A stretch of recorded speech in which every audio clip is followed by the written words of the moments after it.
बिस्मिल्लाहिर रहमानिर रहीम नहमदुहु व नुसल्ली अला रसूलिहिल करीम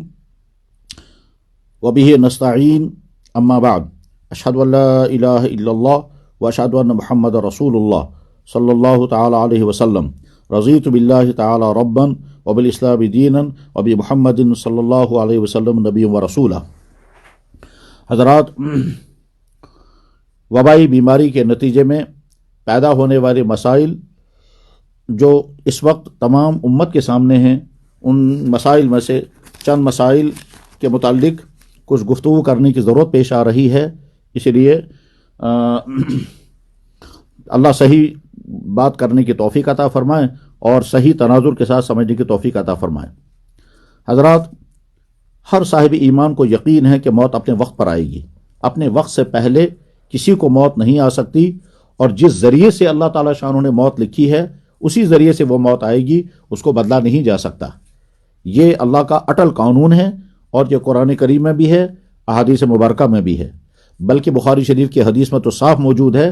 कि माँ के पेट में ही हर इंसान के लिए मुद्दत ज़िंदगी लिख दी गई है। चुनांचे हदीस के अल्फाज हैं, वो फरिश्ता बारगाह खुदावंदी में अर्ज़ करता है, या अल्लाह, इस इंसान जो अभी माँ के पेट में है और अभी 4 महीने भी उस पर कंसीव हुए नहीं गुजरे हैं, तो वर्ज करता है मल अजल या अल्लाह, इसको कितनी उम्र में लिख दूंगा। तो उतनी उम्र माँ के पेट से इंसान लेकर के आया है। इसलिए हर इंसान को अपने वक्त पर मरना है, ये हर साहिब ईमान को यकीन रखना चाहिए। और जिस जरिए से मौत आनी है वो जरिया भी अल्लाह ने तय कर दिया है, उसमें कोई तब्दीली होने वाली नहीं है। लिहाजा हर शख्स अपने दिल में ये यकीन रखे कि अल्लाह ने जिस वक्त मुझे मरना लिखा होगा उस वक्त में मैं लाजिमन मरूंगा, चाहे मुझे कोई भी बीमारी न हो। और अगर अल्लाह ने मेरे लिए मौत नहीं लिखी होगी तो वो मौत मुझे नहीं आएगी, चाहे मुझे 10 किस्म की लाइलाज बीमारियां लाहिक हो गई हों, चाहे कितने ही किस्म के वायरस लाहिक हो गए हों। इस मौके पर हज़रत खालिद बिन वलीद रज़ी अल्लाह तआला अन्हु के वो अशआर जो उन्होंने मौत के वक्त पढ़े थे, उन अशआर का तर्जमा सामने सुनना मुफीद होगा। हज़रत खालिद बिन वलीद रज़ी अल्लाह तआला जो अशआर पढ़े थे उनका तर्जमा इस तरह से है कि लोगों अच्छी तरह से सुनो, अगर अल्लाह ने मौत लिखी है तो जिंदगी इंसान को मौत की तरफ खींचती है, और अगर अल्लाह ने मौत अभी नहीं लिखी है तो मौत खुद जिंदगी की हिफाजत करती है। लोग अच्छी तरह से सुनो, मैदान जंग में मौत नहीं है। अगर मैदान जंग में मौत हुआ करती तो मैं खालिद आज बिस्तरे पर इस तरह से न मरता। यानी गोया मालूम यह हुआ कि जहां बज़ाहिर लगता है वहां मौत है, मगर अल्लाह का फैसला अगर नहीं होगा तो मौत नहीं आएगी। लिहाजा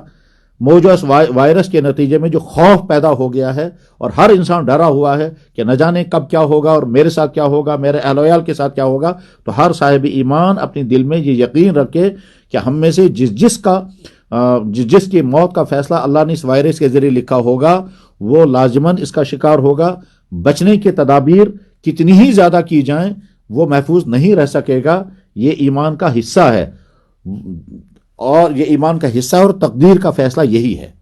लेकिन इसका दूसरा पहलू यह है कि जिस अल्लाह ने तकदीर बनाई, जिस अल्लाह ने मौत का वक्त मुतय्यन कर दिया, उसी अल्लाह ने हमको हुक्म दिया है तदबीरें इख्तियार करो, एहतियातें बरतो, इलाज करो। चुनाचे इलाज भी करना है, एहतियात भी बरतनी है, तदबीरें भी इख्तियार करनी है और साथ में यकीन रखना है कि इन तमाम तदबीरों के नतीजे में अल्लाह का फैसला होगा तो महफूज हो जाएंगे, और अगर अल्लाह का फैसला होगा कि तदबीरें फेल हो जाएंगी तो हमारी तदबीरें कारगर होंगी। तकदीर और तदबीर इन दोनों के दरमियान तवाज़ुन अहले ईमान की खुसूसियत है। जो इंसान तकदीर पर भरोसा करके तदबीरों को छोड़ रहे हैं वो भी दीन पर पूरे अमल नहीं करते, और जो तदबीरों पर इतना एतमाद कर लें कि तकदीर को भूल जाएं वो भी दीन को पूरी तरह से अमल नहीं करते हैं। इस सिलसिले में कुरान और हदीस में बहुत तफसील के साथ अहकाम मौजूद हैं, उसकी तफसील का मौका नहीं है। इख्तिसार के साथ हर आदमी ये समझे कि जितनी तदबीरें मुझे करने का हुक्म दिया जा रहा है वो सारी तदबीरें मुझे करनी हैं,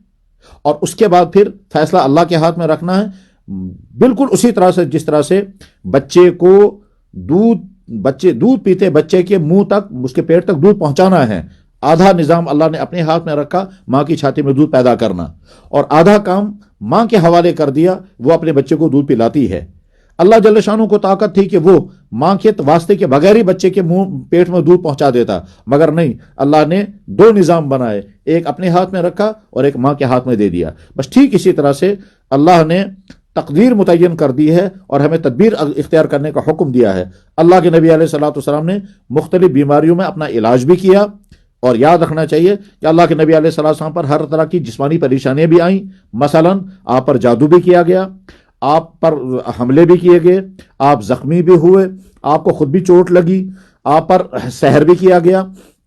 آپ کو زہر بھی دیا گیا، اور ان تمام پریشانیوں میں آپ نے علاج معالجہ بھی کیا اور دوسروں کو بھی علاج معالجہ کرنے کا حکم دیا، اور تدبیروں کے احکام بھی بیان فرمائے۔ بس یہ ایک بات جو سمجھنے کی تھی وہ عرض کر دی گئی۔ دوسری بات،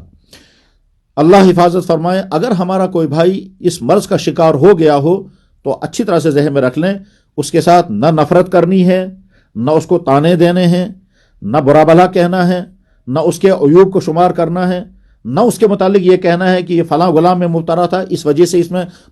شکار ہو گیا، اس نے فلاں شخص کی توہین کی ہے اس لیے یہ شکار ہو گیا، اس نے فلاں غلط کام کیا اس لیے شکار ہو گیا۔ ہرگز نہیں، ان تمام باتوں سے اپنی زبان کو روکنا بہت زیادہ ضروری ہے۔ اور اس سلسلے میں ذہن میں رکھ لیں، اگر خدا نخواستہ کسی ایسے انسان کو جس کے ساتھ ہمیں کسی بھی قسم کی دوری ہو، تلخی ہو یا ناراضگی ہو، اور وہ اس کا مرض کا شکار ہو گیا اور ہم نے اپنے دل میں خوشی محسوس کی، تو اللہ حفاظت فرمائے اس خوشی کے محسوس کرنے پر سزا ہم کو بھی لگ سکتی ہے۔ لہذا جب بھی کسی انسان کے بارے میں آپ سنیں کہ فلاں آدمی کو یہ وائرس ہو گیا یا کوئی بھی بیماری ہو گئی، اس وقت فوراً کہنا چاہیے، یا اللہ آپ کا احسان ہے، آپ نے ہمیں اب تک محفوظ رکھا، آئندہ میں محفوظ رکھنا، اور جس شخص کے بارے میں ہم نے سنا وہ مبتلا ہو گیا اس پر رحم فرما۔ دعا کے الفاظ یہ ہیں، الحمدللہ الذی عافانی مما ابتلاہ فیہ وفضلنی علی کثیر ممن خلق تفضیلا اللہم رحم علیہ۔ یہ دعا پڑھنے کا اہتمام کریں۔ اور جو شخص اس میں مبتلا ہو گیا وہ اپنے آپ کو نہ کوسے، بلکہ ہو سکتا ہے ایسا انسان کسی ایسی غلطی کا شکار ہو جائے کہ اس کا ایمان بھی چھن جائے گا۔ مثلا اگر اس کے دل میں خیال آ گیا، اللہ نے مجھے یہ مصیبت کیوں ڈال دی، مجھے یہ وائرس کیوں لگ گیا، اور کیوں اللہ نے مجھ پر یہ بھیجا، اور وہ اس کے دل میں اللہ کی ذات کے بارے میں برے خیالات ابھرنے لگے، تو خطرہ ہے ایمان چھن جائے گا۔ اس کے لیے بہت بڑی بشارت یہ ہے کہ اللہ کے نبی علیہ الصلوۃ والسلام کی خدمت میں سوال کیا گیا۔ بخاری شریف میں حدیث ہے، حضرت عائشہ صدیقہ رضی اللہ تعالیٰ عنہ بیان کرتی ہیں، سألت رسول اللہ صلی اللہ علیہ وسلم عن الطاعون، کہ میں نے اللہ کے نبی علیہ السلام سے تعاون کے متعلق سوال کیا۔ اللہ کے نبی علیہ السلام نے فرمایا یہ مومنین کے لیے رحمت ہے، یعنی جب کوئی انسان تعاون کا شکار ہو جائے گا تو اس کو اپنے آپ کو برا نہیں سمجھنا ہے، بلکہ سمجھنا ہے کہ یہ اللہ کی طرف سے مجھ پر امتحان آیا اور یہ میرے لیے رحمت بنے گا، مگر شرط یہ ہے کہ احتساب اور صبر کی کیفیت ہو۔ احتساب اور صبر کے معنی کیا ہیں؟ وہ راضی رہے اللہ کے فیصلے پر، یا اللہ آپ نے جس طرح سے میرے لیے طے کر دیا میں اس کے لیے راضی ہوں، مجھے کوئی گلہ نہیں، کوئی شکوہ نہیں۔ اس کو نہ اپنے آپ کو کوسنا ہے، نہ اللہ کی شان عالی کے متعلق کوئی برا لفظ زبان سے نکالنا ہے، اور جو اس کو تدابیر بتائی جائیں وہ تدابیر اس کو اختیار کرنی ہے۔